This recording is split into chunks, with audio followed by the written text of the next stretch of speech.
Do you still think you can live in this village? You know I'm not against Anand now. But there is no respect for us here.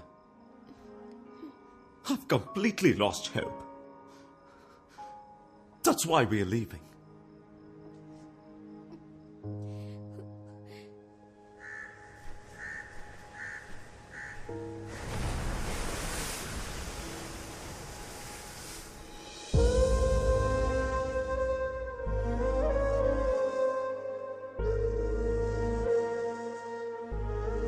Uncle?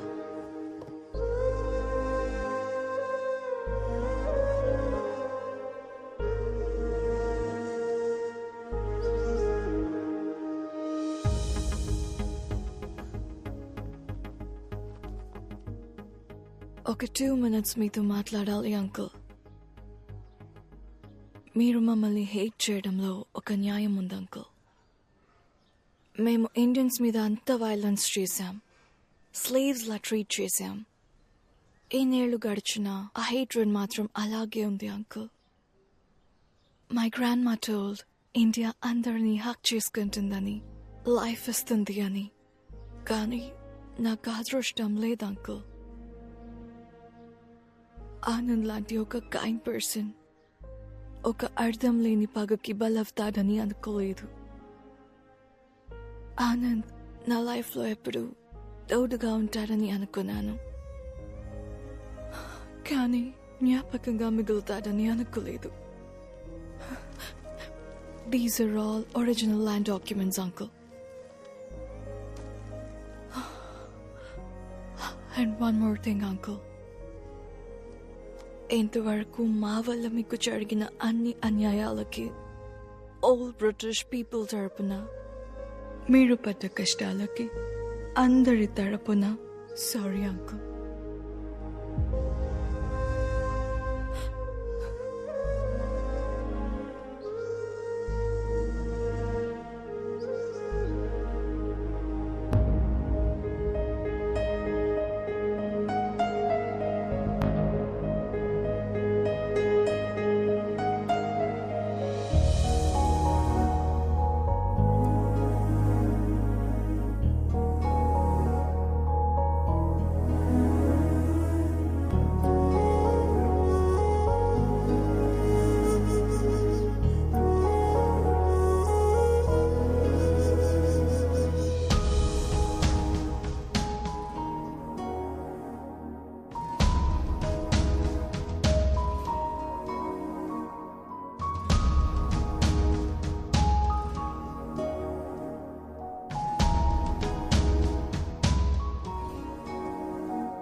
ఇప్పుడు నేను దేవరకోట పొలిమేర నుంచి live report చేస్తున్నాను.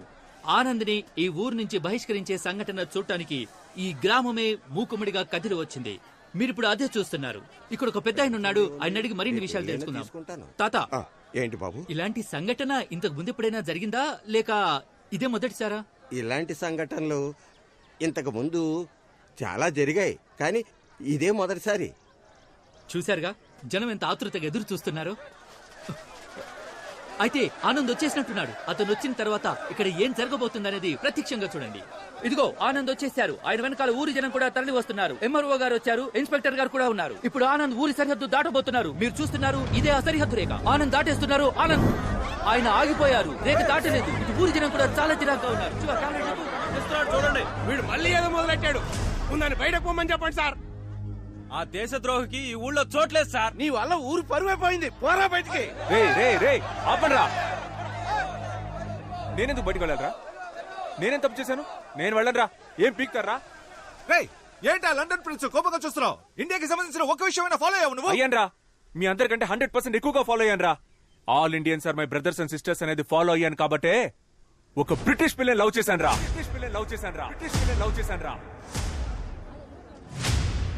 జామకాయలు 10 రూపాయలకి 4, 5 రూపాయలకి 2 తీసుకోండయ్యా. మామ నేను ఇప్పుడే స్టార్ట్ చేశాను మామ, ప్లీజ్ కొంచెం పక్కకి వెళ్తావా? జామకాయలు 4, 20 రూపాయలకి 8.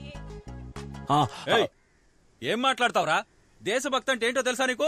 అసలు దేశం కోసం ఏం చేసావు నువ్వు? మేమేం చేసామో తెలుసా? రంగు ముగ్గుల కాంపిటీషన్ లో ఇండియా మ్యాప్ నా కూతురుతో వేయించి దేశభక్తి నూరు పోసాను. అదిరా దేశభక్తి అంటే. జవాన్ సినిమా చూసి బయటికి వచ్చి ఇండియా ఇండియా అని గుండెలు పగిలేలా అరిచారా నేను, తెలుసా నీకు? రే రే రే, నువ్వే కదరా మీ నాన్న మిలిటరీలో చేరమంటే గోడ ఎక్కి దూకి పారిపోయింది? ఈ విషయం ఊరంతా తెలిసిపోయిందా? ఇదేనేంట్రా మీ దేశభక్తి? ఇండియాకి పాకిస్తాన్ కి వార్ జరిగితే కనీసం 100 మందన్నా చావాలని మీరు అనుకుంటారు, కానీ 2 దేశాల్లో ఒక్కరు కూడా చావకూడదని నేను అనుకుంటాను. ఏంటి మెసేజ్ ఇస్తున్నావా? రేపు చైనా వాడు వార్ చేస్తే సైలెంట్ గా ఉండాలా? ఈ మెసేజ్ మీకు మాత్రమే కాదురా, చైనాకి, పాకిస్తాన్ కి, పాన్ వరల్డ్ కి రా. ఈ నీళ్ళు తాగుతున్నాడేటి? తాగాడుగా, ఇంకా వాగుతాడు. అయ్య బాబోయ్, ఇంకా మాట్లాడతాడా? జెసికా వాళ్ళ బామ్మ వార్ వల్లేరా దేశాలు తిరిగి ఎక్కడికి వెళ్లాలో తెలియక ఇండియాకి వచ్చింది. వార్ ఎంత భయంకరమైందో తెలుసారా? రష్యాకి ఉక్రెయిన్ కి వార్ వచ్చినందుకే ఇక్కడ పెట్రోల్ నుంచి కాయగూరల రేట్ వరకు అన్ని పెరిగాయని తెలుసారా? 1 కిలో బాటిల్ గార్డ్ ఎంతో తెలుసారా మీకు? రే, మీకు అసలు బాటిల్ గార్డ్ అంటే ఏంటో తెలుసారా? బాటిల్ గార్డ్ అంటే సొరక్కాయ. సొరక్కాయ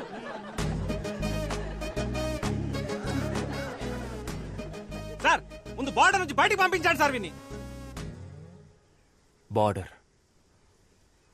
బార్డర్ అనే మాట ఫస్ట్ ఎప్పుడు విన్నానో తెలుసారా?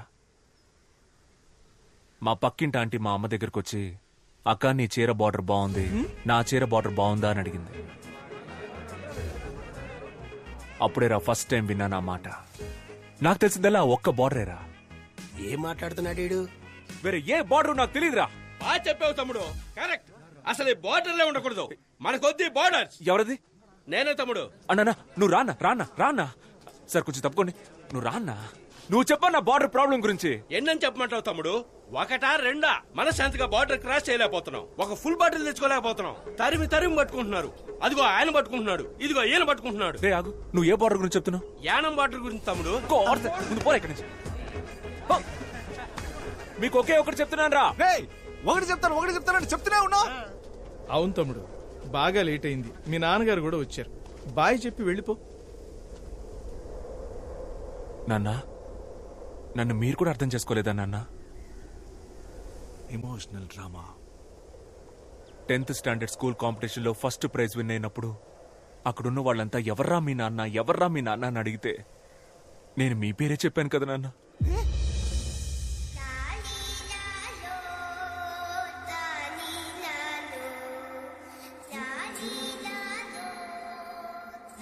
ఏం వాగుతున్నాడు వాడు?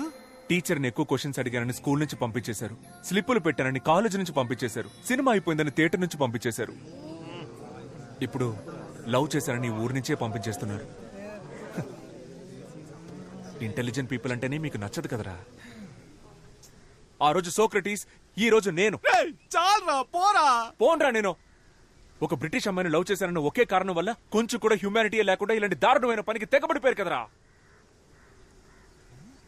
కరోనా కాలంలో అన్ని దేశాలకి హెల్ప్ చేసినందుకు మనం ఇంకా ప్రాణాలతో ఉన్నాం. అప్పుడు గెలిచింది హ్యూమానిటీయా దేశభక్తారా? చెప్పండి రా, హ్యూమానిటీయా దేశభక్త? నీకు తెలుసా? నాకు తెలియదు. హ్యుమానిటీ అంటే ఏంటండి? హ్యుమానిటీ అంటే నాకు తెలీదా? హ్యుమానిటీ అంటే హ్యుమానిటీ. దీనికి సమాధానం మా అయ్యగారు చెప్తారు. హ్యుమానిటీయా దేశభక్తి? దీనికి ఆన్సర్ ఏంటో నాకు తెలుసు, కానీ ఈ ఆన్సర్ ప్రపంచానికే వినపడేలా గొంతెత్తి చెప్తాను. సూపర్ అయ్యా. సేమ్ ఇలాగే. ఇప్పుడు నాకు 67 ఏళ్ళు వచ్చాయి. ఈ ఊళ్ళో 66 ఏళ్ల వయసున్న వాళ్ళు ఉంటారు, 68 ఏళ్ల వయసున్న వాళ్ళు ఉంటారు, కానీ ఒకే ఒక్కడైనా 66 ఏళ్ల వయసులో నాకన్నా పెద్దోడు అవ్వగలుగుతాడా? ఈయన జవాబు చెప్పేలోపు ప్రశ్నే మర్చిపోయేలా ఉన్నాం. నా జవాబు నేను చెప్పాను, ఇంకా మీరే చెప్పాలి. మా నోడేదో అడుగుతున్నాడు, ఏం చెప్దాం? కొత్తగా ఏదో హ్యూమానిటీ అంటున్నాడు, మన కులపోలంతా హ్యూమానిటీ అందాం. హ్యూమానిటీ! ఆ కులపోలు చెప్పింది మనం ఎందుకు కాపీ కొట్టాలరా? మనం మార్చి చెప్దాం. దేశభక్తి. హ్యూమానిటీ దేశభక్తిలో కూడా కులం చూస్తారా మీరు? కులం, మతం, కలరు, కంట్రీ వీటన్నిటిని దాటి ఒక మనిషిని మనిషిగా చూసే హ్యూమానిటీ మీ అందరికీ ఎప్పుడు వస్తుంది? చెప్పండి, ఆ హ్యూమానిటీ ఎప్పుడు వస్తుంది? తెలిస్తేనే కదరా వస్తుంది. బాబు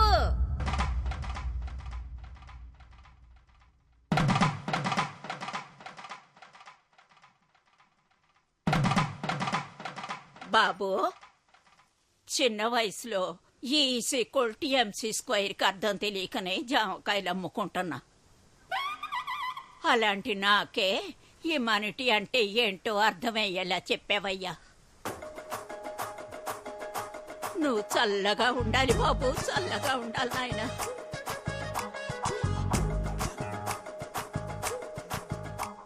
చూశారుగా, జాంకాయలమ్మే ఓ ముసలావిడికి హ్యుమానిటీ అంటే ఏంటో తెలిసింది. మరి మన ఊరి ప్రజలకి హ్యుమానిటీ గురించి ఏమైనా తెలిసిందో లేదో చూద్దాం రండి. కెమెరామెన్, జనాల వైపు ఓసారి కెమెరా తిప్పండి. తమ్ముడు ఇట్రా. సార్ వస్తున్నా. రారా. చెప్పండి సార్. నేను ఫస్ట్ నుంచి హ్యుమానిటీయే. నేను హ్యుమానిటీలోనే పెరిగాను, దాని తర్వాత హ్యుమానిటీలోనే పుట్టాను.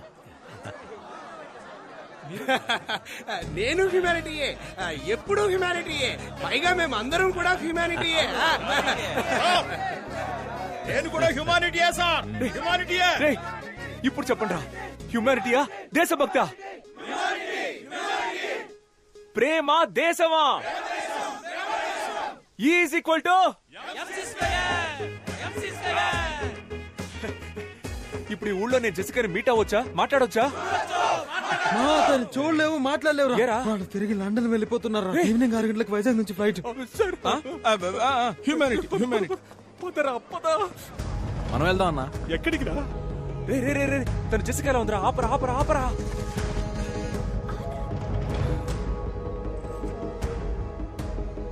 మావయ్య, మీరు వెళ్ళలేదా? నువ్వెవరు? ఎందుకు సార్ ఆయన పట్టుకున్నారు? ఆయన చాలా డీసెంట్ అయిన మనిషి సార్, పక్కా జెంటల్మెన్ సార్.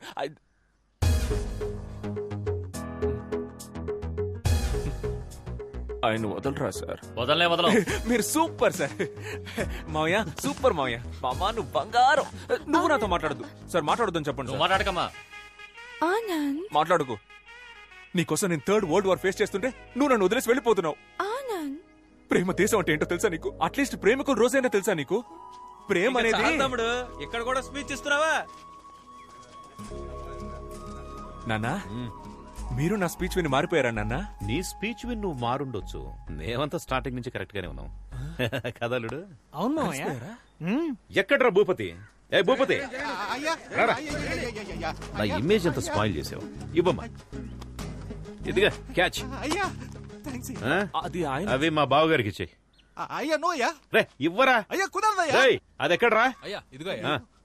అయ్యో మళ్ళీ కత్తిచ్చిందే. రై చెయ్యివరా. ఇవ్వరా చెయ్యి. ఇవ్వరా ఇవ్వ. ఇందులో ఒక చిన్న మ్యాటర్ ఉంది, నేను తర్వాత చెప్తాను.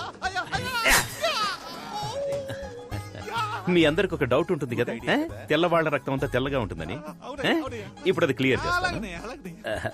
బావగారు ఒకసారి చెయ్యండి. ఇవ్వండి ఇవ్వండి. 1 స్మాల్ కట్. రే చూసావా? చూసావు కదా, చూసావు కదా, రెడ్ కలర్ లోనే ఉంది. అందరి రక్తం ఎర్రగానే ఉంటుందిరా. అర్థమైందిగా? ఇవ్వరా. Nasty municipality. ఆనంద్ నాన్న, ఇదిగా. బావగారు రండి. కోడలి పిల్ల రామా. ఆంటీ రండి.